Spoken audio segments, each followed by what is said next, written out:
como a Rita disse, eu sou professora há milênios, foi quase meu único emprego, e fiquei lá para sempre.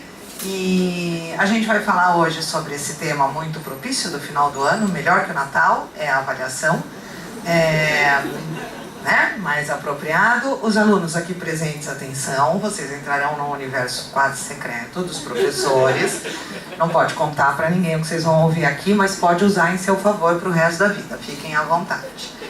Muito bem, a avaliação, esta coisa tão preciosa que os professores gostam tanto e que parece, em muitos momentos, algo quase da ordem da mania, né? Escola ama uma avaliaçãozinha. A gente nem bem deu aula, 2 horinhas de aula, já está querendo avaliar para ver como está o negócio, não é? As escolas têm atualmente, e não sozinhas, não são só elas, parece que mais gente, uma coisa que pode ser classificada inclusive como um furor avaliativo, né? Escreveu, não leu, não sabe bem o que vai fazer, avalia que é para resolver. Vamos conversar um pouco sobre isso. E de verdade, quando eu digo conversar, vocês têm que falar comigo, tá? Combinado? Porque senão não adianta você ficar aqui falando sozinho, o negócio não anda. Vamos pensar um pouco que tipos de avaliações estão presentes nas escolas. Eu sou uma pessoa que acredito nas palavras com a força de uma fé quase religiosa, assim.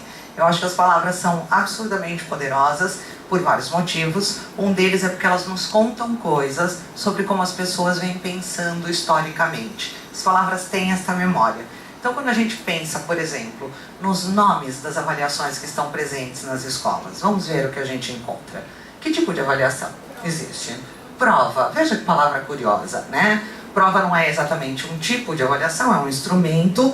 Mas veja, essa palavra, prova, quem inventou? Foi um pedagogo preocupado com a educação. Ela veio desse campo da pedagogia. De onde veio essa palavra? Eu vou passar na frente isso aqui 1 milhão de vezes, gente. Vou dizer que eu não fiz educação infantil, eu fico toda atrapalhada com esses negócios na mão, enfim. Então eu vou fazer bobagem, vocês podem rir, mas não me desprezem. Prova, veio de onde? Veio do campo jurídico. E prova é aquela coisa que você deve produzir quando você quer acusar alguém de ter cometido algum crime. Por que justamente eles têm que produzir prova contra si mesmos? Percebem? Se eles tivessem cometido um crime de fato, eles estariam isentos desse peso. Mas na escola não. Na escola eles são convidados com uma regularidade assustadora a produzir prova contra si mesmos. E se vocês pensarem como os resultados de provas são utilizados, de uma forma geral, não por cada um de vocês singularmente, mas pelo sistema educacional, vocês vão ver que é exatamente uma prova contra si mesmo que se produz. Ou, imaginem um menino que está lá no 5º ano e tirou um 0 na prova de matemática do 1º bimestre do 5º ano. O cara realmente não sabe nada, errou até o próprio nome, coitado. Ele pega a prova, olha o resultado, 0, o que pensa essa criatura? Pensa, puxa, parece que eu não me dei bem com os conteúdos do 1º bimestre, vou ter que estudar isso. É isso que ele pensa? O que ele pensa, eu sou um burro que não aprende matemática. Prova contra si mesmo, vocês entendem? Nós estamos falando de alguém de 10 anos. Alguém de 10 anos é levado a acreditar que tem uma incapacidade crônica para aprender uma coisa simples, como a matemática, porque ele foi mal na prova. E, claro, se ele tem essa incapacidade crônica, a conclusão óbvia é de que ele é meio burro mesmo, o menino não está errado. A lógica dele é boa, né? A mensagem é que é ruim. Percebem? E isto acontece mais de uma vez por dia. É melhor que a homeopatia. Não é? O que mais que tem nas escolas em termos de prova? De prova, olha, ato falho, meu analista sorriu agora, onde quer que ele esteja, em termos de avaliação. Diagnóstica, outra palavra das minhas prediletas, está na lista das minhas 10 mais. De onde vem esse raio dessa palavra? De novo, foi um educador, preocupadíssimo com as crianças, que inventou essa palavra. Da medicina. O que significa diagnóstico na medicina? A palavra nos conta, por isso que eu gosto das palavras, tá vendo? Di significa 2, é algo que se dá numa conversa a 2, num diálogo. E gnóstico, gnose, é um conhecimento. Se você pensa na cena médica, isso é muito verdadeiro. Um diagnóstico é aquilo que se produz quando você vai lá falar com o médico e você fala dos seus males, né? Diz dói, sei lá, não tô bem, cansado, sei lá, você se queixa dos seus sintomas e o médico ouve aquilo e diz, ah, você tem isto. Vocês entendem isso? Que um diagnóstico só se produz quando o doente participa do diagnóstico? Se o doente for minha mãe, por exemplo, minha mãe era uma doente muito particular. Minha mãe era uma pessoa que você chegava à casa dela e dizia, oi mãe, tudo bem? Ela dizia, não, tô mal, me dói, me arde, me queima, ela estava assim muito mal, perto de morrer. E aí você faz o quê? Sua mãe tá morrendo, você enfia no carro e leva no médico, não é?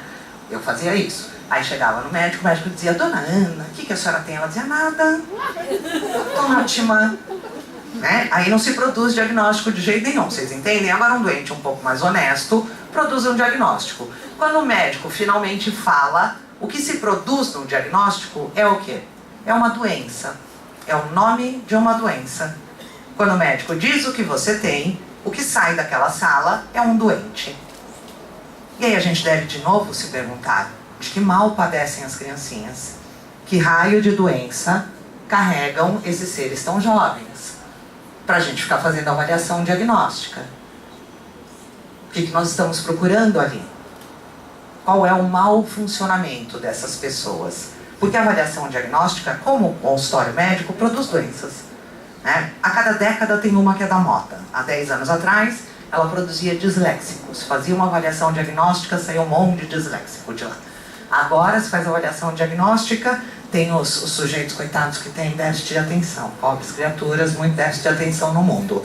E tem o meu preferido de todos, que é fazer uma avaliação diagnóstica e constatar que o sujeito é imaturo. Né? Eu fico pensando o que se faz com essa informação.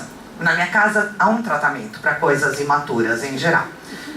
Serve para bananas, mamões, abacates, nomeiem. Você embrulha no jornal e enfia no forno. Tira uns dias depois, está maduro. Né? Agora, quando me dizem que o menino é imaturo, eu honestamente olho para aquele corpo que não para quieto e penso, como embrulha isso no jornal? Né? Para não falar que vai ter que enfiar no forno. Você veja que o negócio vai se elaborando, vai se complicando. Porque veja, o que adianta alguém te dizer que seu aluno é imaturo para aprender o que você ensina? Você vai ensinar outra coisa? Vão dizer, olha, ele é imaturo, não dá para ele aprender, sei lá, matemática, português. Você vai ensinar o quê? Vocês entendem? E qual é a solução para a imaturidade? É o tempo. A própria palavra maturidade fala disso, da passagem do tempo. Para uma coisa imatura, ou uma pessoa imatura amadurecer, é preciso que o tempo passe. E aí te dizem, o menino é imaturo, o que você fala para ele? Vai para casa, volta daqui a 3 anos, quando estiver maduro. Porque o moleque vai continuar na sua sala de aula, vocês entendem? Não some por mágica, porque alguém disse, ah, ele é tão imaturo. Não some. Tá lá no dia seguinte, imaturo de novo, no outro, adivinha, imaturo outra vez. Não vai embora nunca. Né? Você faz o que com isso? Vocês entendem? As doenças têm uma importância no campo da saúde. A informação sobre a doença tem uma importância no campo da saúde. No campo da educação, oi, tem valor zero. Mesmo que o cara seja doente de verdade, mesmo que o cara tenha algo importante, mesmo que o cara, sei lá, tenha o raio do déficit de atenção, de verdade, porque raramente é verdade, mas vamos supor que tenha, você faz o quê? Você muda a sua aula? Então, você percebe? É uma informação a que a avaliação diagnóstica te dá, que ela fica no mesmo estatuto da fofoca. Ela não serve para nada. Pragmaticamente, ela não tem uso.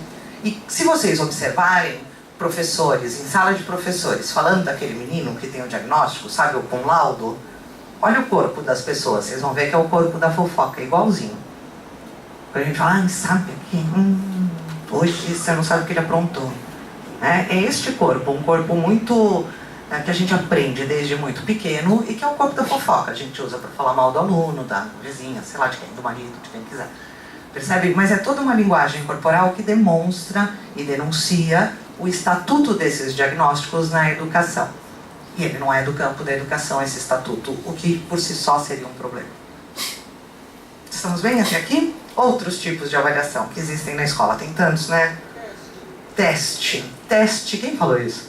Teste. Teste também é uma palavra linda. De onde vem teste? Teste as pessoas não costumam acertar. Não é um negócio de produção, da produção. quando começa a acontecer a produção em massa, a produção fabril, criam-se os testes. Por quê? Porque o cara que faz o negócio não garante mais o negócio, porque ele só faz um pedaço, tá certo? E aí você tem aquela linha de produção, produzem, sei lá, 5.000 aspiradores de pó, e é preciso que se testem alguns, uma amostragem. Então, tira 20 da linha de produção, testa, o que funcionou recebe um selinho, às vezes a gente compra, o negócio vem com selinho de qualidade, testado, e o que não funcionou? Reprovado. E qual é o destino do reprovado? É o lixo. Não é? E o teste serve fundamentalmente para a gente separar aquilo que a gente vai manter daquilo que a gente vai jogar no lixo. E aí eu pergunto de novo, que raio está fazendo na escola? A gente joga a criança no lixo. Menino, menina, vocês entendem? Mas está na escola. E se vocês olham o resultado do teste, vocês vão ver que a comparação não é absurda nem exagerada. Não é? Pensa no cara que está na curvinha baixa do teste. O que acontece com ele? Vejam se não é um descarte. Na forma de um abandono, mas é um descarte. Vocês entendem o tamanho da encrenca que é a avaliação nas escolas hoje? Porque as palavras vão nos mostrando que a gente está numa super encrenca. O que mais que tem? Tem outras lindas. Avaliação por sondagem. Já fizeram? Também gosto muito de sondagem. De onde vem? Sondagem? Da mineração. Sondagem vem da geologia. Aparentemente os geólogos são pessoas esquisitas que podem estar andando pelo mundo e ver um solo ordinário, uma terrinha, mas parece que eles olham para esse solo e falam: não, esse solo parece ordinário, mas não é. Lá no fundo, bem nas profundezas, tem alguma coisa de muito valiosa.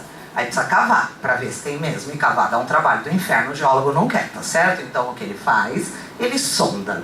Ele usa uma máquina que vai fazer um furo nesse solo muito profundo, mas pequenininho assim, muito pequenininho. A máquina vai lá 30, 40 metros de profundidade. Aí ele puxa, vai vendo as camadas do solo e vai confirmar que tem mesmo algo valioso ou não. Não é? Aí despenca na escola uma coisa dessas. Por que vocês perfuram as crianças? O que vocês estão fazendo, gente? O que tem escondido nas profundezas dos alunos? Que justifique perfuração de criancinhas, né? Porque todo mundo que dá aula para crianças, jovens e adolescentes sabe que eles são bons em infinitas coisas. Aliás, eles são espetaculares em boas coisas, mas eles são ruins de esconder. Uma ruim demora anos para a gente aprender a esconder as coisas. Anos. Para mim, a prova mais contundente disso é dar aula para o 4º ano, ou agora é o 5º ano, né? Antigamente era a 4ª série. Alguém aqui dá aula para 5º ano? 5º ano começa a acontecer uma coisa muito interessante. Eles percebem. Pode ser antes, pode ser depois. Meus alunos aprendiam no 5º ano, sabe Deus por quê? Que quando a gente chega ao mundo, o mundo não liga pra gente. E por isso é interessante que nós, humanos, deixemos algumas marcas no mundo, não é? Porque no momento da nossa desaparição é melhor deixar marcado que a gente passou por aqui.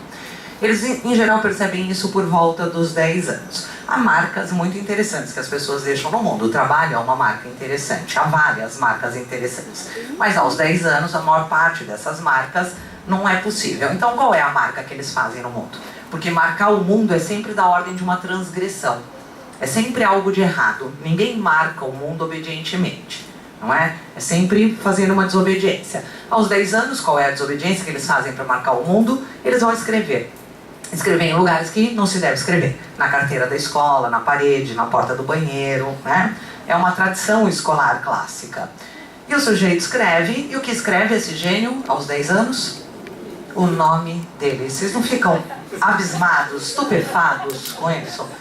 Porque eu, quando vi isso acontecer pela primeira vez, fiquei chocada. Sim, e o moleque escreveu, era uma pessoa inteligente. Eu falei pra ele: meu, não me decepcione, você é uma pessoa inteligente. Por que você tá fazendo isso? Né? Você está escrevendo na parede, você sabe que alguém vai te pegar, vai te aborrecer, vai te dar uma bronca, vai te mandar limpar a parede, né? Por que você escreve seu nome? Tá certo? De fato, o sujeito foi pego, tomou a bronca, limpou a parede, escreveu de novo. Escreveu o quê? O nome dele. O cara leva umas 10 vezes para entender que ele tem que escrever um palavrão ou o nome de algum desafeto. E demora, gente. Né? Vocês entendem que essas pessoas não precisam ser perfuradas para a gente saber o que elas pensam. Não há sondagem. Nada está nas profundezas. Tudo que há ali está na superfície, aliás, na cara deles. Já viu o aluno mentindo? O cara chega de manhã na escola, tinha que te entregar um negócio, ele já atrasou a primeira vez, você já relevou, concedeu, é a terceiro prazo e o cara não trouxe o negócio. O cara aponta na porta, você não sabe que ele vai começar a mentir. O cara não precisa nem começar a falar. A cara deles fala, bonito, tá certo? Porque você sabe, eles são absolutamente transparentes. Não há nada escondido lá, ninguém precisa perfurar ninguém. Não há. Percebem? Não há motivo para ficar procurando algo nas profundezas. O que quer que vocês procurem, podem procurar com calma. Está logo ali na superfície, é sempre muito fácil de achar. Percebem? O que mais? Que outras avaliações? Avaliação o quê? Avaliação externa é outra das minhas prediletas. Avaliação externa, o nome já diz, é aquela que veio de fora, como os alienígenas, sabe? Algo acontece na escola, mas aí aqueles marcianos que não são da escola querem saber o que é que acontece na escola. E para saber o que é que acontece na escola, o que eles fazem? Eles avaliam. A avaliação externa tem duas funções. Uma é muito boa e a outra é muito perversa. A gente só conhece a segunda, a muito perversa. A avaliação externa pode balizar uma certa... não é exatamente um padrão, mas é uma certa unidade de ensino, né? Ela pode ser um referente que nos conta que a gente está fazendo coisas muito diferentes em unidades escolares diferentes. E isso não seria bom, porque as crianças têm que ter, e as famílias, direito à mobilidade, mudar de escola, enfim, né? Tem que ter algo ali que seja mais ou menos normal, comum a todos. Então, a avaliação externa poderia fornecer essa informação, mas não fornece. Qual é a informação que ela fornece? A informação que ela fornece é que nós estamos todos muito mal, sempre. Já viram alguém bem na avaliação externa? Isso é uma figura mítica, do tipo Hidra, né? Sei lá, dragão, não existe. Ninguém nunca vai bem na avaliação externa. Só isso já diz o que é a avaliação externa, não é mesmo? É impossível uma avaliação que ninguém nunca vai bem. Este é o caso. E aí, é claro, esses resultados são usados num mecanismo claro de desmonte. Desmonte da educação, desmonte dos alunos, desmonte dos professores, desmonte de um monte de coisas. Não sei se vocês sabem, mas as avaliações externas no Brasil não fornecem a database por indivíduo. Vocês sabem disso? Se você quiser saber as notas dos seus alunos, você não pode. Você só sabe a média escolar. Média é exatamente esta coisa média, né? Que não serve para nada. Então, isso vem da estatística, né? Essa ideia de média vem da estatística. E ela produz outro efeito perverso também, está presente em avaliações, não é? A ideia de que uma maioria se coloca, a média é matemática. E ela vem deste fato estatístico de que toda vez que você testa alguma coisa, a maioria estará num patamar, uma minoria estará abaixo desse patamar e outra minoria estará acima desse patamar. E aí faz aquela curva que a gente chama de normal em estatística, sabem? Aquela coisinha que todo mundo vê o tempo todo. A média é esse topinho da montanha, a parte alta da montanha.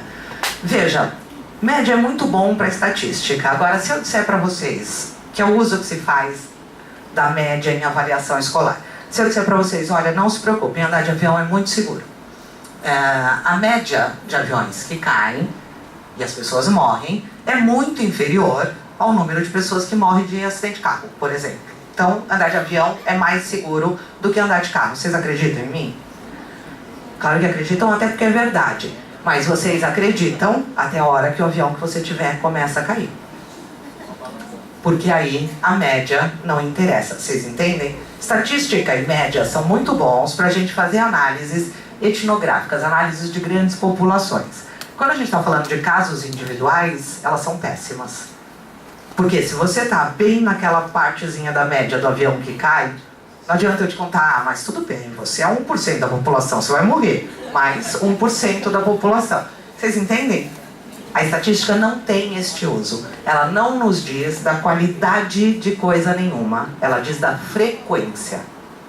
E frequência, em educação, não interessa. Assim simples. Não interessa. Eu posso dizer, o menino escreveu a palavra, sei lá, a palavra casa 70 vezes. É uma frequência assustadora. Interessa. Se ele continuar escrevendo, por exemplo, casa com Z, tudo bem ele escrever 70 vezes casa com Z? É melhor do que aquele que escreveu só 2, mas com S. Vocês entendem? Frequência em educação não tem nenhum significado. Absolutamente nenhum. Vejam. O que a frequência produz? Eu tenho uma filha. Minha filha, quando foi para o primeiro ano, mudou-se de uma escola muito pequena para uma escola muito grande. Chegou lá no primeiro bimestre do primeiro ano e tirou 8. Eu sou da classe média e há uma cultura na classe média e todos os meus amigos da classe média me diziam isso. 8 tá ótimo. Imagina, acima da média. Média é 7, a menina tirou 8. Também nem se espera que a menina tire 10, não é mesmo? Então, não é mesmo. Eu esperava. Esperava não à toa. Eu sou filha de uma senhora que também esperou a mesma coisa de mim. Minha mãe tinha um discurso motivacional ótimo. Chegava com as suas notas, ela olhava e dizia: 8? Mas por que você não tirou 10? E aí você falava: não, mãe, tirei 8. Sei lá eu, porque eu não tirei 10, tirei 8. Ela dizia: mas veja, vamos ver aqui. Você é uma pessoa, né, bem tratada. Você não é bem tratada? Come bem, dorme bem, vive numa casa bacana. Se ficar doente tem médico, remédio, cuidado. Não apanha, não nada, né? Assim, não sofre nenhum tipo de maltrato. E só estuda. Não faz mais nada da vida. Qual é o motivo para você não aprender? Não é? E aí você já tá com aquela cara de...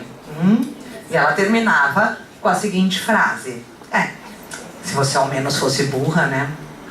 Mas não é, é inteligente. Então veja, o que restava a você? Decidir se você era burro ou não. Era isso que ela estava te dizendo. Não é? Todas as condições estavam asseguradas, a única variável é: você pode ser burro ou não ser burro. Veja, a gente tirava 10. Ela teve 3 filhos, todo mundo tirava 10. Eu fui criada por essa senhora, quando eu tive filho, o que eu esperava dela, que ela tirasse 10. Mas ouvi os meus amigos, tal, antes de falar com a menina e dizer que ela devia tirar 10, eu fui à escola falar com a professora. Era uma nota de 0 a 10. A nota de 0 a 10 é um percentil, é uma nota estatística. Se o sujeito tirou 0, significa que ele aprendeu 0%. Se ele tirou 1, aprendeu 10%. 3, 30%, entenderam? É isso. Então, fui lá falar com a professora e disse pra ela: olha, você deu 8 para a criatura, o que me diz que a criatura aprendeu 80%, eu gostaria, por favor, que você apontasse os 20% que ela não aprendeu. Porque, né, vamos ter que rever isso, dá que faz falta um dia, tá certo? Então você me diga, por favor, em que consistem os 20%. O que vocês acham que aconteceu? A professora gaguejou por 20 minutos ininterruptamente, depois ela foi seguida pelo coordenador, que também gaguejou, e eu não cheguei ao diretor porque eu estava cansada de ver gente gaguejar. Vejam, se a mulher não sabe apontar os 20% que a criatura não aprendeu, o que eu penso sobre os 80% que ela afirma que a criatura aprendeu? Penso que ela chutou, vocês entendem? Se ela não sabe o que não aprendeu, vai ela saber o que aprendeu? Como se separam as coisas? São só 2 campos. E aí as pessoas me diziam: não, mas 20% não é nada. Não é nada, vamos ver. A criatura estava aprendendo a ler e escrever. O conteúdo do bimestre eram as letras. Um conteúdo importante para aprender a ler e escrever. Veja, o português é uma língua generosa, tem 26 letras, não é lá grande coisa. Faz uma regrinha de 3 simples e você descobre que se a criatura aprendeu só 80% das letras, faltam 5. Tem 5 que ela não aprendeu. Quais são as 5? Vocês acham que não tem importância saber? Porque veja, se a menina não aprendeu os vogais, ela está numa enrascada. Vai ter que aprender tcheco, que é a única língua que se escreve sem vogal, vai dar um trabalho infernal. Não é? Agora, se a menina não aprendeu o K, o W, o Y, bom, podemos viver. Mas vocês entendem que não é sem consequências me dizer que a criança não aprendeu 20%? Faz muita diferença perder 20% das coisas. Certo? E depois que eu falei com a professora, eu falei a mesma coisa para a criatura e disse: vamos parar de perder 20%. Usei o discurso materno, um pouco melhorado, que é a função das gerações, melhorar, mas a menina entendeu e aprumou. Vejam, qual é o motivo para alguém não aprender? É isso que a gente deve se perguntar quando a gente fala de avaliação. Porque vamos olhar para essa palavra com cuidado? Veja, a palavra avaliação é uma palavra tão bonitinha, tão simpática, uma palavra rara na língua portuguesa. Obrigada, Rita. Porque ela é feita de partes que vêm todas da mesma língua. Isso é muito difícil em português. Português é uma língua montada sobre outras línguas, são várias, e a gente costuma ter essas palavras híbridas, que são mais difíceis de analisar. Eu vou por aqui, ó, desse lado. Pronto. Olha. A palavra avaliação é diferente, tudo que é dela veio de uma mesma língua. E dá para fazer um jogo com ela que eu faço com os meus alunos e eu acho muito bonitinho, que é a gente achar dentro dela outras palavras escondidas. Ação, por exemplo. Ação é um sufixo da língua portuguesa, ele é usado para formar substantivos. Se você pega um verbo, por exemplo, superar, e põe ação no final, vira um substantivo, superação. Isso pode acontecer com outros substantivos. Se você pega um outro substantivo, que eu não vou lembrar agora, obviamente, porque, né, Alzheimer atua, mas já eu lembro, e você põe ação no final, também vira outro substantivo.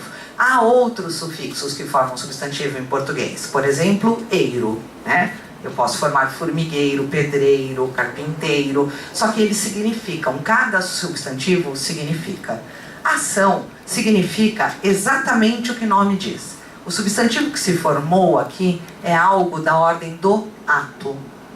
Ou seja, é algo que o corpo tem que fazer. Uma avaliação é algo que o corpo faz. Não dá para avaliar coisas que são muito comuns. Por exemplo, eu dizer, o aluno se esforçou para fazer o trabalho. Lá sei eu se ele se esforçou. Esforço é algo interno, não é do ato. Vocês entendem? É algo que acontece dentro da criatura e eu não posso testemunhar. Os atos são aqueles que eu posso testemunhar. Então, se eu digo, o aluno fez o trabalho ou não fez o trabalho, é uma avaliação. É da ordem do ato. Tem um trabalho feito ou não tem um trabalho feito. Pronto, avalio. Tá certo? Agora, o aluno compreendeu? Sei lá, se ele compreendeu. Compreender é interno. Eu preciso de algo externo, algo do corpo. Vejam, alguém que está aprendendo a ler e escrever, por exemplo. Quando eu sei que ele sabe ler e escrever? Quando ele lê, quando ele escreve. Vocês entendem disso que eu estou falando? Não adianta o menino me dizer, mas eu sei. Então tá bom, então leia. Não, né? Leia. Não sabe, desculpa. Quem sabe, lê. É assim simples. Do ponto de vista da avaliação, a avaliação se sustenta quando ela se organiza sobre atos. Coisas que o aluno faz e a gente testemunha. Tudo bem? Sim? O que mais tem aqui?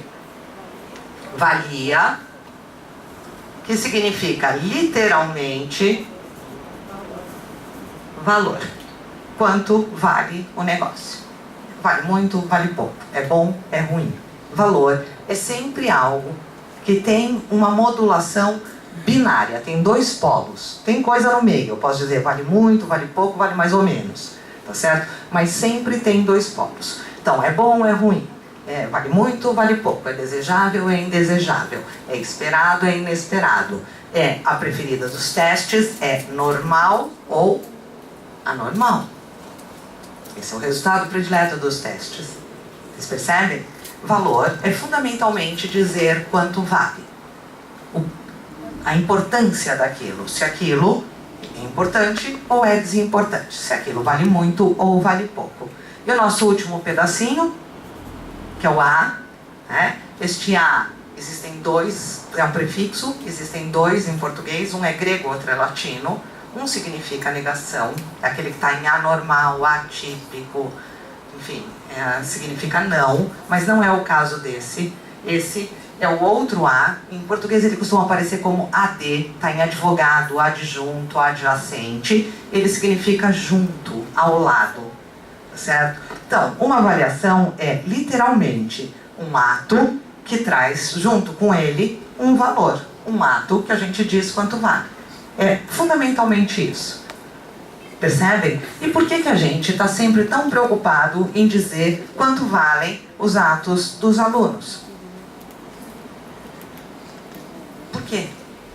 Qual é a importância que existe para a gente, para a escola, para o mundo, ficar dizendo quanto vale o que os alunos fazem? Por que a gente faz isso o tempo todo? Para aprovar ou reprovar, por exemplo, é um uso da avaliação, mas ele não é educacional. Ele é um uso do valor, das polaridades. É o uso que convence o cara aos 10 anos que ele não pode aprender, é o uso que convence o sujeito que ele não tem jeito, ou não, que ele tem, e por isso ele pode exatamente espezinhar todos aqueles que não tem. Não é? O que a gente quer saber? Por que a gente quer saber quanto vale o que os alunos fazem? E não é tudo que eles fazem que a gente quer saber, né? Só uma parte. Qual parte?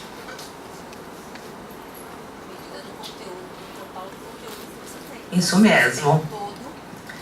Isso mesmo. A única parte que deveria nos interessar numa avaliação é aquela que recobre o que a gente ensinou. O que a gente quer saber não é se o que o menino faz vale muito ou vale pouco. O que a gente quer saber é se o que a gente ensinou tem valor ou não, chegou ou não, ficou ou não. O que interessa, portanto, é avaliar o ensino, não a aprendizagem, o ensino. E se a gente quer avaliar o ensino, por que a gente avalia os coitados dos alunos, que não tem nada a ver com isso? Por que a gente não avalia o ensino, os professores, os métodos, os conteúdos, os currículos, os materiais? Por que a gente não avalia essas coisas? Fica avaliando criancinha. Porque é difícil avaliar a criancinha ainda por cima, vocês percebem? Avaliar conteúdo seria muito mais fácil. Por que a gente se mete nessa enrascada? Porque ensinar é uma outra palavra sem vergonha do português. E esta, de fato, é uma encrenca. E está dada a encrenca. Veja, voltem para a sexta série por 5 minutos e não me odeiem. Na sexta série, vocês devem ter aprendido que a língua portuguesa tem verbos. E que os verbos podem ser classificados. Existem fundamentalmente 3 tipos de verbos. Os verbos transitivos, e eles podem ser diretos ou indiretos. O verbo transitivo direto é aquele que se liga ao seu objeto sem nenhum elemento no meio do caminho. Por exemplo, comer. Eu como sorvete. Não tem nada entre comer e sorvete, transitivo direto. Os verbos transitivos indiretos. Se ele se liga diretamente ao seu objeto, a frase não faz sentido. Precisa pôr uma coisa no meio do caminho. Por exemplo, gostar. Eu gosto de sorvete. Faz sentido. Se eu digo eu gosto de sorvete, eu pareço Tarzan falando. Vocês entendem? Precisa do de ali no meio. Existem verbos que são intransitivos. Por exemplo, cair. Cair é muito intransitivo, inclusive fisicamente intransitivo. Não é só na gramática, não é? Quando você cai, não precisa de objeto, você não precisa ficar explicando. Cair por causa da lei da gravidade, não precisa. Cair é uma coisa muito intransitiva. E existem verbos que são verbos de ligação que não nos interessam agora. Veja, vamos pegar um verbo qualquer. Por exemplo, o verbo beber. Se eu disser que eu bebo água, eu pego o copo, eu ponho água na boca, eu engulo, eu posso dizer bebi água no pretérito perfeito? Posso afirmar eu, Lilian, bebi água? Posso. Quantas pessoas estão envolvidas no ato, do início ao fim? Eu tive sede, eu peguei o copo, eu bebi água, tudo sozinho. Olha que autonomia louca, vocês percebem? Verbo facinho. Tem muitos verbos facinhos. Se eu disser vou cozinhar, ele também é facinho. Vou lá na geladeira, tiro a comida, pico a comida, lavo a comida, faço o que eu tenho que fazer com comida, passo pelo fogo, no final saiu um prato da comida. Posso dizer cozinhei? Posso, vocês percebem como é sem complicações? Vou nadar, também sem complicações. Um pouco porque eu sou menina que sempre começa a nadar lá na depilação, né? Então, primeiro depilação, roupa de banho, lugar com água, me desloco na água, saio, me enxugo, nadei? Nadei. Agora eu digo vou ensinar. Vou ensinar significa, vou estudar aquilo que eu quero ensinar, porque só dá para ensinar o que eu sei, então já começa a dar trabalho aí. Depois de estudar, pensa que saber é suficiente? Não é, eu tenho que descobrir uma forma de ensinar o que eu sei, e saber e ensinar não é a mesma coisa. Então eu sei e eu transformo em algo que eu possa ensinar. Transformei, eu vou separar material, exemplos, ilustrações, exercícios de apresentação, de exploração, de fixação, 1000 exercícios, não é? Junto tudo isso, faço atividade para os meninos, reúno, ponho tudo naquelas sacolas enormes que a gente carrega por aí, apareço no dia da aula, horário certo, dou aula, ensino, pego tudo que eu preparei, explico, demonstro, desenho na lousa, dou exemplo, outro exemplo, danço o tango com a rosa na boca. Quando eu posso dizer que eu ensinei? Quando um infeliz, que não tem nada a ver com aquilo que eu quero na minha vida, não escolheu minha profissão, e se eu pergunto pra ele num dia que ele estava mal-humorado, ele me garante que ele só tá lá porque a mãe obrigou, aprende. Percebem? O cara que não tem nada a ver com isso. Ensinar é um verbo cujo sucesso reside não no agente, no outro. Ensinar só dá certo quando mais alguém aprende. Tem poucos verbos que são assim, vocês percebem? Ensinar é um deles, namorar é outro. Nenhum deles é fácil. Namorar também, né? Você só namora quando você convence mais alguém a namorar com você. Exceto quando você é menina e adolescente. Meninas adolescentes namoram sozinhas por um tempo longo, mas depois elas aprendem também que não dá, que precisa do outro. Mas vocês percebem que são todos verbos difíceis da vida? Ensinar, namorar, né? Por isso que a gente avalia as crianças. Porque o sucesso do nosso ato está ali, neles. Eu só posso dizer eu ensinei quando o sujeito aprendeu. E vejam, a gramática nos conta isso. Porque ensinar é um verbo transitivo direto, indireto e intransitivo. Assim como namorar. Toda vez que vocês encontrarem com um verbo que é as três coisas ao mesmo tempo, saibam, vocês estão entrando numa encrenca. É a gramática ajudando vocês na vida. Sei que vocês não acreditavam que isso era possível, mas é. Percebem? A gente avalia as crianças, mas a gente não quer saber deles. E a avaliação não nos diz deles. Porque a gente só pode avaliar aquilo que a gente ensinou. Portanto, a avaliação nos diz da gente. Da nossa efetividade ao ensinar. Vejam, tomem um exemplo. Eu tenho um aluno que por uma contingência da vida, sei lá, o pai dele é diplomata, militar, sei lá, eu que raio, o moleque viveu em 4 países diferentes. Então o menino, além de falar português, fala russo, italiano, alemão, francês, é um gênio, verdadeiro poliglota. E aí eu dou uma prova de língua portuguesa, ou de ciências, ou do que quer que seja. E pergunto para a criatura, ou para todas as criaturas, o que é ecossistema. O menino me responde corretamente em português. Este outro, snob, arrogante, me responde corretamente em 4 línguas diferentes. Quem tirou 10? Vocês entendem que não faz a menor diferença? O cara pode escrever até em sei lá, sânscrito, não me interessa. Eu ensinei sânscrito para ele? Não, ele sabe, não é culpa minha, desculpa aí, não tem nada a ver com isso. Vocês entendem? Só me interessa na avaliação aquilo que eu ensinei. Porque o que a avaliação me informa de fato?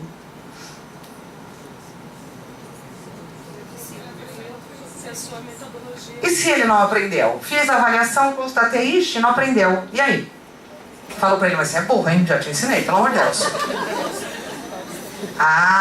Eu tenho que achar outra forma de ensinar. Vocês entendem? Vocês acham que sempre teve avaliação na escola? Inventaram a escola e inventaram a avaliação no dia seguinte? Vocês acham? Porque não mesmo. A escola viveu uns bons 200 anos sem avaliação. Nenhuma.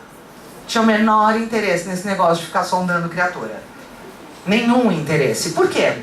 O que precisa acreditar uma escola que não avalia seus alunos? Qual é a fé que move essa instituição? O que ela acha?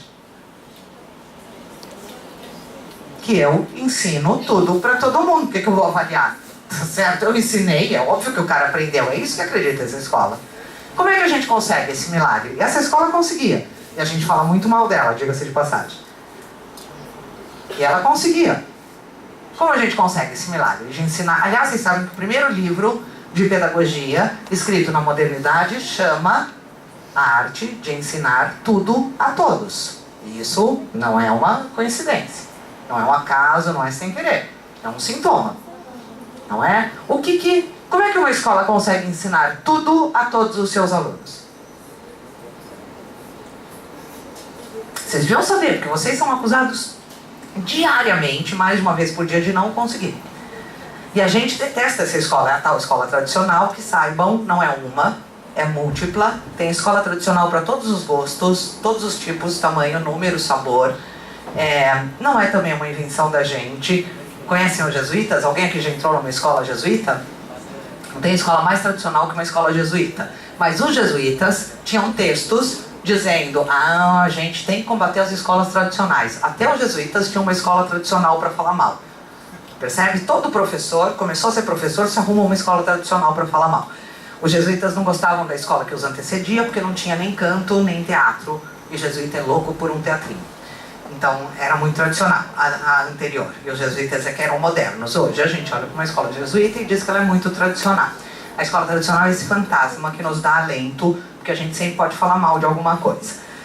E todo mundo fala mal da escola tradicional e ninguém mais pode fazer nada do que a escola tradicional fazia. Se algum de vocês faz isso em sala de aula, eu posso quase assegurar que faz escondido. Se for pego, leva 2 tapinhas na mão, é feio. Não pode. Mas quando a gente vai falar de uma escola que ensinava, de que escola a gente fala? Quando a gente faz aquelas frases, imagina se no meu tempo o menino chegava no 5º ano sem nem escrever. Chegava, não. Imagina se falava assim com a professora, né? Do que a gente tá falando? Pois é, que aparentemente era espetacular, né? Eu nunca consigo decidir se a gente odeia ou se a gente ama aquele lugar, porque é uma esquizofrenia mesmo. Como é que a escola tradicional dava conta de ensinar tudo a todos? Qual é a mágica? Porque é super fácil. Selecione, pronto. É uma mágica muito simples. Você seleciona de cara, não deixa todo mundo entrar. Já escolhe pela cara do sujeito. Essa aqui tem uma cara que aprende. Vem você, não, sinto muito, fica fora. Seleciona já de cara. Mas sabe que seleção de cara às vezes erra, né? Tinha cara de que aprendia, depois empacou na 3ª série. Não desempaca de jeito nenhum. E aí o que você faz? Exclui. Não aprendeu, manda embora. O que sobrou, aprende tudo mesmo. Vocês entendem? É facinha a receita. Ela não é nenhum mistério. A questão é, como a gente faz com as nossas salas de aula? Essas que pela primeira vez na história do Brasil tem todo mundo lá dentro. Como faz agora? Porque aí quando tá todo mundo lá dentro, aí não é tão simples. Aí de fato a gente descobre a verdade. A verdade que os testes não contam pra gente. Veja, de onde vem essa ideia de avaliação? Ela surge no século XIX e não surge à toa. Ela surge na esteira de outro advento do século XIX, as chamadas teorias do... vamos ver, tá, gente? Juro por Deus. Do desenvolvimento. As teorias do desenvolvimento são aquelas que vão dizer pra gente como as pessoas devem aprender ao longo da sua vida. Em que épocas elas vão aprender e o que elas vão aprender. Então, aos 2 anos deve saber isso, aos 4 aquilo, aos 6 aquele outro. E aí a gente testa o menino e descobre que ele tem 4 anos e ainda não aprendeu o negócio do de 2. Gente, que imaturo que é um menino. Percebem? Tá quebrado, veio com defeito. E agora? O que faz com o menino que veio com defeito? Vocês que estão na sala de aula, este lugar real, cheio de corpos com braços, pernas, bocas, as pessoas aprendem todas do mesmo jeito? Todas a mesma coisa? Todas ao mesmo tempo?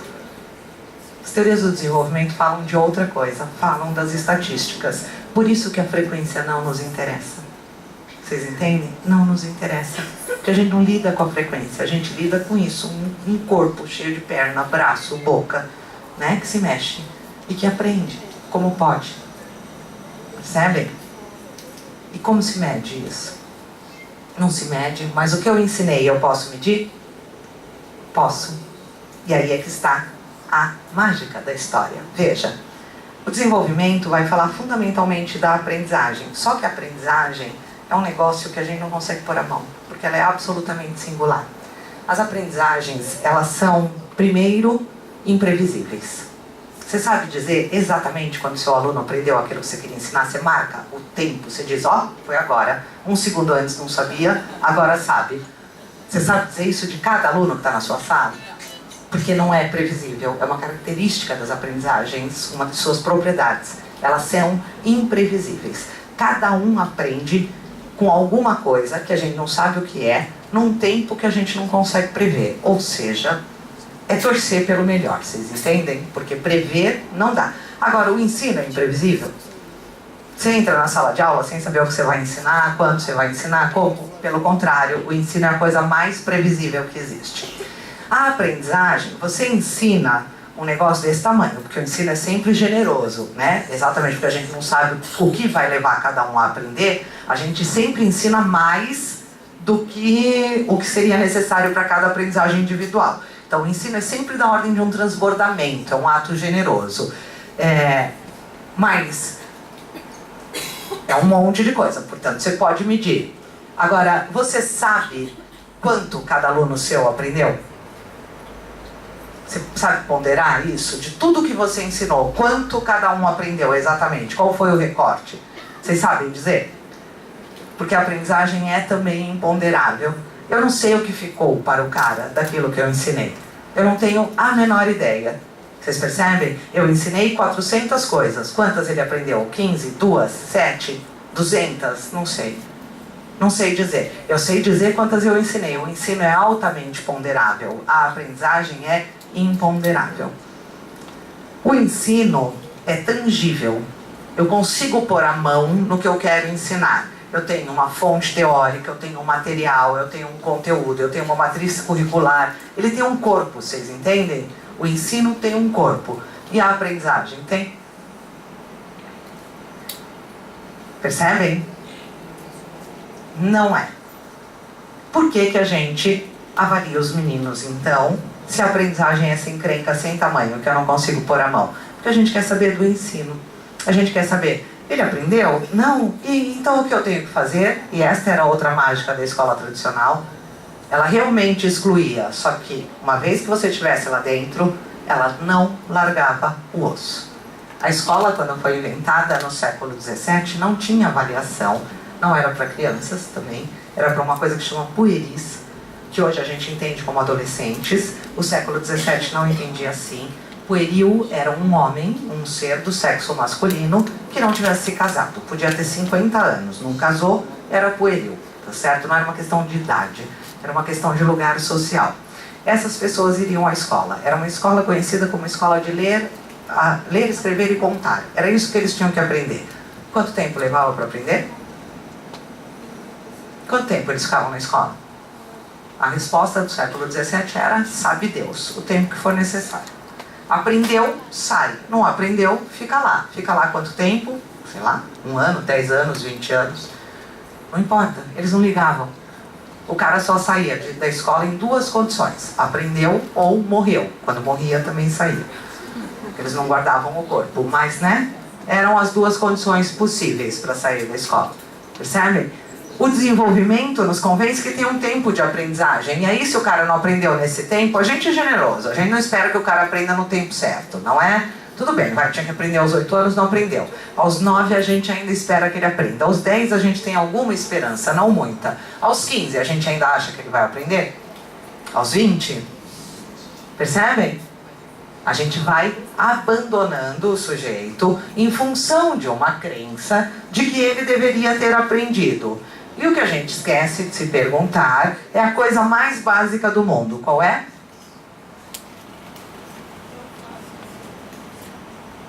Ou, em outras palavras, o que eu faço para ele aprender? Ou alguém ensinou?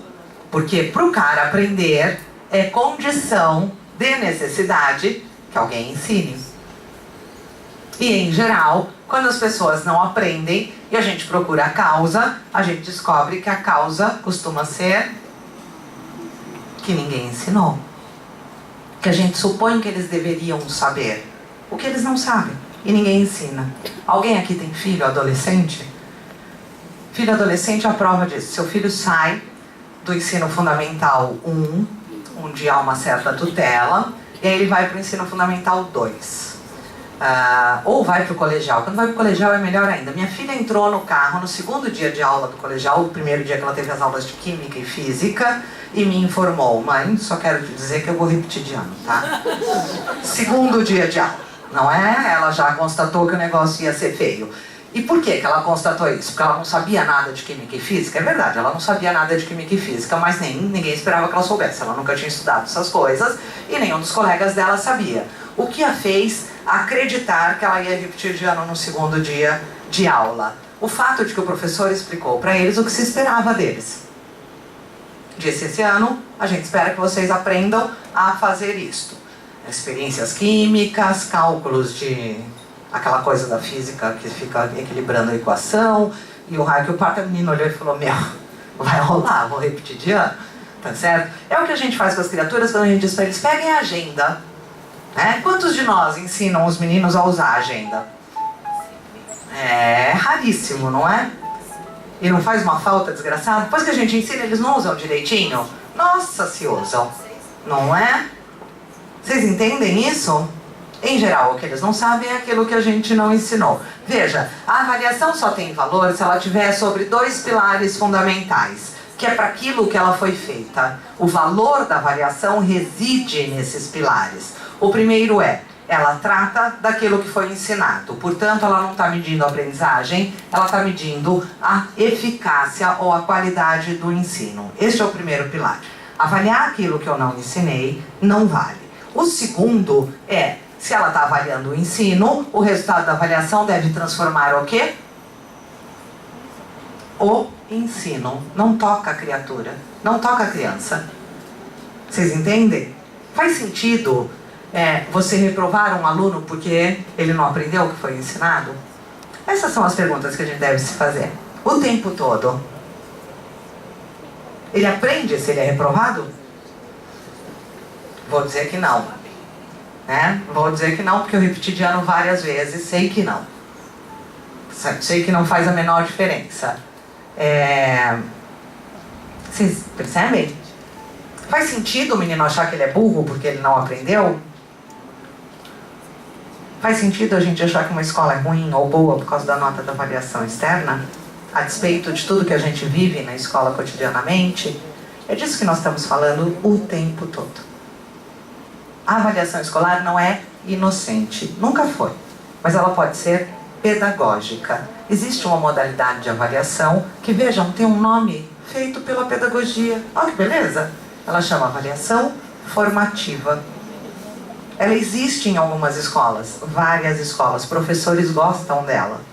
Outras pessoas não, mas professores gostam bastante. Ela é uma avaliação que verifica de que modo o aluno aprende, para que a gente possa, então, ensinar de um jeito melhor. Ou seja, ela é uma situação de aprendizagem em si mesma. Ela não é uma avaliação que vê aquilo que o aluno já sabe. Porque ver o que o aluno já sabe é sempre do modelo tarde demais, vocês entendem? Se eu já ensinei, avaliei no fim do ano, constatei que ele não sabe, vou fazer o quê com isso? O cara já foi embora, está de férias. Percebem? A avaliação formativa é aquela que vai informando sobre como o aluno está aprendendo para que o professor possa corrigir rumos. Existem várias tecnologias de avaliação formativa. Escolham aquela que vocês acharem melhor. Mas percebam, uma avaliação é sempre atribuir um valor àquilo que foi feito. E atribuir valor é algo da ordem da responsabilidade. Aquilo que é dito para as crianças sobre avaliação, eles ouvem. Vocês sabem que eles não são surdos, né? Vocês entendem isso? Que eles ouvem as coisas que a gente fala. E fazem coisas com isso. Já viram um menino explicando porque foi mal na prova? O menino tá lá, 7ª série, 13 anos, uma idade boa. Eles costumam... Vai mal na prova, desgraçadamente mal. Aquele mal, sabe, não tem jeito. Aliás, eu trabalhava numa escola particular de São Paulo, que era uma escola dessas conhecidas pela sua excelência, sabe? Cuja propaganda a gente põe nos melhores vestibulares. E aí um dia, choveu e inundou o pátio da escola. Inundou, virou um lago mesmo. Aí chamaram o encanador para ver porque tinha inundado. Tinha inundado porque um ralo estava entupido. Adivinham que entupia o ralo? Uma não, toneladas de provas. Provas que os meninos ponham ali. Por quê? Porque eles tinham que assinar, trazer a prova assinada pelos pais, não é? E aí tinha a prova que só o ralo assinava. Vejam, os meninos não são tontos. Mas o menino foi mal e é uma escola dessas desgraçada que manda o pai assinar. Ele vai ter que dar explicações na hora do jantar, a vida dele não tá boa. Como é que ele explica que ele foi mal na prova? Quais são as explicações clássicas? Isso. Tem essa explicação, que é uma explicação que a gente pode classificar como uma doença psiquiátrica. O meu professor não explicou, é da ordem da psicose, não é? Eu estive lá todos os dias, aquele professor deu aula sobre a abobrinha do campo, mas aí quando ele fez a prova, imagine você, ele perguntou sobre margaridinhas da cidade, coisa que nunca apareceu na sala de aula. Ou seja, esse é um sujeito que tem um problema de percepção da realidade, né? Se passar na frente do hospício, fica. Percebe? É uma doença psiquiátrica que até há poucos anos atrás causava internação. Qual é a outra explicação predileta?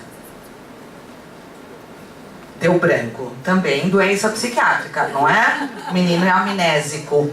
Foi à aula, estudou, sabia tudo, mas você põe o menino na frente da prova, pronto, lesão cerebral. Ele perde parte da memória, não é mais, também problema psiquiátrico grave.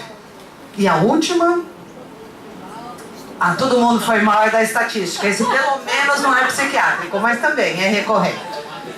Todo mundo foi mal. Então, logo, o normal é ir mal, não temos com o que nos preocupar, não é mesmo? Tá tudo certo, o senhor pode dormir tranquilo. Esse é um caso que a estatística, né? Quando você é a mãe do moleque que vem com esse papo de aranha, você fala pra ele, bonito, não, né? Vamos combinar que não. Mas é um golpe que eles aplicam bastante. O outro golpe que eles aplicam o professor não vai com minha cara, não gosta de mim. Por isso eu fui mal. O professor me perseguiu o ano inteiro, inclusive. Os outros perguntavam, ele respondia, quando eu perguntava ele fingia que eu não existia. E no dia dessa prova, inclusive, ele fez uma prova mais fácil para todas as outras pessoas. Só para mim é que era essa difícil. Certo que ele me persegue, né? Veja, essa é a explicação de um paranoide, que é outra doença psiquiátrica importante. Paranoides são aquelas pessoas que entram no cinema e atiram em todo mundo, assim, por exemplo. Certo? Entendem? A gente fica tratando a avaliação como algo da área da saúde e as crianças aprendem. Elas explicam como loucos. Percebe? Como alguém que precisa de atendimento de saúde mesmo. Não é grave isso? Acho gravíssimo isso. É bonito quando as crianças têm outras explicações. Quando elas podem dizer, por exemplo, o básico, não fiz o trabalho. Acontece. Fui mal porque não fiz o trabalho. Vocês percebem? Agora, ou a escola ensina a gente a fazer isso, ou a gente não faz. Eu, por exemplo, apanhei uma única vez do meu pai. E eu estava na 2ª série, deveria ter lido um livro, não li. E fui mal na prova do livro. E quando eu cheguei em casa com a prova e tive que dar explicações, escolhi a explicação paranoide. Disse, a mulher é louca, ela não vai com a minha cara. Não gosta de mim, tal, me trata muito mal, por isso que eu fui mal. E eu sou tão velha que eu sou da época que tinha segunda época. Alguém aqui conhece segunda época? Segunda época significava basicamente, você repetiu de ano, mas a gente vai te dar mais uma chance. Era uma prova, você refazia a prova. E aí você ia para as férias, voltava uma semana depois para fazer a prova da segunda época. Então fui eu para as férias com a minha família, meu pai, senhor consciencioso, me disse, põe o livro na mala, hein? Não vai esquecer o livro, que você tem a prova da segunda época. E eu pus, e entrei no carro e fui viajar, estávamos viajando de carro, e meu pai me disse, como quem não quer nada, Lilian, conta de novo a história aí da prova que você foi mal. E eu devia ter me tocado aí, mas eu não me toquei. Não me toquei, e eu já tinha contado a história a primeira vez e tinha colado, então na segunda a gente anima, ela já tinha novas cores e detalhes, não é? E eu contava a escola animadamente, quando aquele sujeito me virou e me deu um tapa, daqueles que eu fiquei, oi, quem sou eu? Alguém anotou a placa, não é? Eu não sabia porque eu tinha apanhado ali, de verdade não sabia, mas também decidi prudentemente não perguntar, né? Eu não achei que fosse o momento. E aí quando nós chegamos ao local onde nós estávamos indo passar as férias, eu abri a mala, fui ler o livro, já tinha apanhado, tá certo? Tinha decidido ser uma boa menina. E peguei o livro e descobri que o livro que me haviam comprado tinha um defeito de gráfica. Todas as partes de cima das páginas não estavam cortadas, tinham vindo grudadas, não é? E foi por isso que eu apanhei. Meu pai também foi olhar o livro para entender porque a professora me odiava tanto. Foi a única vez que eu apanhei do meu pai, vocês entendem? A explicação paranoide produz coisas que são da ordem da loucura. Mesmo, né? Só que a gente aprende essa explicação e se cola, a gente segue com ela. Estamos bem até aqui? Dúvidas, angústias, ansiedades, terrores noturnos, críticas, agressões leves? Pequenas discordâncias? Não? Muito bem. O projeto do qual todos vocês participaram tem valores que o sustentam, que estão colocados nele, que são o início do projeto. Antes do projeto existir, os valores existiam. Mas esses valores também não são mensuráveis, eles são aquele outro tipo de valor, aquele que a gente gosta mais. Valores como ser honesto, né? Que a gente não pode medir, mas que a gente sabe que é valioso. A gente sabe quanto vale aquilo, mesmo sem medir. Esse projeto desejava ensinar algumas coisas. Ele tem objetos de ensino. A gente queria muito que as crianças aprendessem a argumentar. A gente acha argumentar algo muito importante. Muito importante para quem vive num mundo que tem 7 bilhões de habitantes e cada um pensa uma coisa e é de um jeito, não é? Então, ou a gente argumenta, ou a gente vai ter problemas bastante graves. A gente queria que, claro, alguém que sabe argumentar deve saber ouvir o argumento dos outros. E ouvir é muito mais do que escutar, não é mesmo? Coisa rara hoje em dia. Mas ouvir significa fazer um esforço intelectual de compreender o lugar e o motivo pelo qual o outro fala as coisas que fala. Tá certo? Por que ele não concorda comigo? Por que ele não está convencido como eu das mesmas coisas? Em que medida ele tem razão? Em que medida eu acho que eu tenho razão? Isso é ouvir. Tudo bem? A gente quer muito e queria muito que eles entendessem que objetivos partilhados são sempre mais valiosos do que objetivos pessoais e individuais. Porque quando a gente partilha um objetivo, a gente consegue coisas muito maiores. A atividade social é dessas coisas que a matemática não explica, sabe? Que a soma das partes, o resultado é muito maior do que as partes somadas, o resultado é bem mais amplo. A ideia era um pouco isso, de que os objetivos partilhados são aqueles que em alguma medida nos contemplam a todos, mesmo que não seja igual ao meu objetivo individual. A gente queria muito que eles aprendessem a ceder, ceder quando a minha ideia de fato não é a melhor, ceder quando o outro precisa mais do que eu, ceder quando não dá para ser do meu jeito, é um valor importante, que eles aprendessem a planejar, persistir e cuidar do que é de todos. Vejam, esses patrimônios, que são patrimônios, não são meramente recursos, dos quais o projeto trata, são de todo mundo. E todo mundo inclui quem nem existe ainda. Vocês percebem? Porque o planeta é um sistema fechado. Não virá, essas coisas não virão de outros lugares, nem irão para outros lugares. Não tem ralo. A água não vai embora. Já ouviram falar que a água está acabando? Pois é, só que não está. Não vai acabar. A água que está no planeta está aqui desde que o planeta se formou. E seguirá aqui, até o planeta ser destruído. O que a gente pode acabar, e aparentemente estamos fazendo todo o esforço necessário, é a parcela de água que a gente gosta de beber. Porque a gente está estragando e ela não vai ficar mais potável. Agora, a quantidade de água do planeta vai ser exatamente a mesma para sempre. Porque nada sai, nada entra, vocês entendem? A água do planeta é a água do planeta. O mesmo vale para a energia. A gente recebe quantidades estáveis de energia diariamente. Tudo bem? Sim? Agora, vocês entendem por que é importante? Bom, vocês entendem, vocês vão falar. Não vou falar disso. São vocês que vão falar disso. Obrigada. Os valores, então, que orientam o projeto primeiro, essa ideia de que, assim como a água, assim como a energia, o planeta é uma comunidade global. Quando a gente usa ou desperdiça um desses patrimônios, se o que tem no planeta é sempre a mesma quantidade e é o desperdício, significa que mais alguém tem menos, não é? Está faltando para mais alguém. Vocês entendem? É uma lógica econômica muito simples. É como ir a uma festa, tem 50 brigadeiros, alguém comeu 30. O que acontece é assim simples. A conta não é mais difícil. Se a gente conseguir convencer essas gerações que estão chegando de que isso é verdadeiro, e essa é uma invenção muito recente da humanidade, é muito possível que a gente tenha mesmo um futuro melhor. Aparentemente eles são mais convencidos disso do que a gente mesmo, ou seja, a gente deve estar fazendo um bom trabalho. Próximo, Ri. Obrigada. A ideia de responsabilidade. Lembram que eu falei para vocês que a avaliação é algo da ordem da responsabilidade? Responsabilidade é outra palavra bonita, porque, embora ela tenha sido muito deturpada, a tradição cristã nos convenceu que responsabilidade é igual a culpa. A gente usa assim, né? A gente diz, se eu pego os responsáveis, né? Não é isso que ela significa. O que ela significa está no nome dela. Responsabilidade tem a ver com saber dar respostas. Responsabilidade é aquilo que a gente tem quando alguém passa e fala: por que você está fazendo isso desse jeito? E eu sei contar, sei explicar as minhas razões para fazer isto desse jeito. Eu tenho uma resposta. Eu sou irresponsável quando eu não tenho resposta ou quando a minha resposta é muito ruim. Vocês percebem? Tudo bem? A ideia de que a responsabilidade se assenta em grande parte no que a gente sabe. Se eu sei pouco, as minhas respostas são igualmente limitadas. Quanto mais eu sei, melhores elas vão ficando. Tanto as respostas como as perguntas. E finalmente a ideia de ensinar esta coisa colaborativa, que é outra palavra linda. O co é junto e labor é trabalho.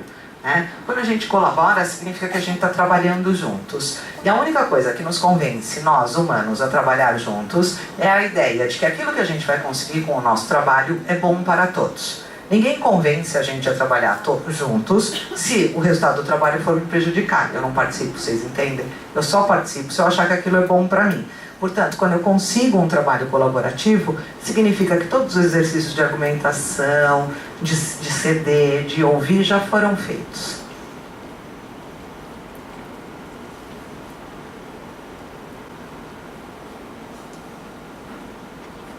Não, agora eu acho que eu quero que eles falem. Obrigada. A ideia é um pouco, então, que agora vocês nos contem, esse último slide, né? É o de vocês. Na verdade, é que vocês nos contem o que aconteceu nas escolas, tomando este momento como uma avaliação e pensando nisso. Quais são os valores? O que de valioso vocês fizeram na escola? O que de valioso vocês ensinaram ou aprenderam? O que para vocês, quando vocês olham e falam, meu, isto é um negócio importante, isso vale muito, isto é importante para mim, importante para as outras pessoas que eu conheço. As coisas que valem muito são dessa natureza, são importantes para um monte de gente. Então a ideia agora é que vocês nos contem um pouco o que aconteceu nas escolas e que a gente partilhe essa avaliação.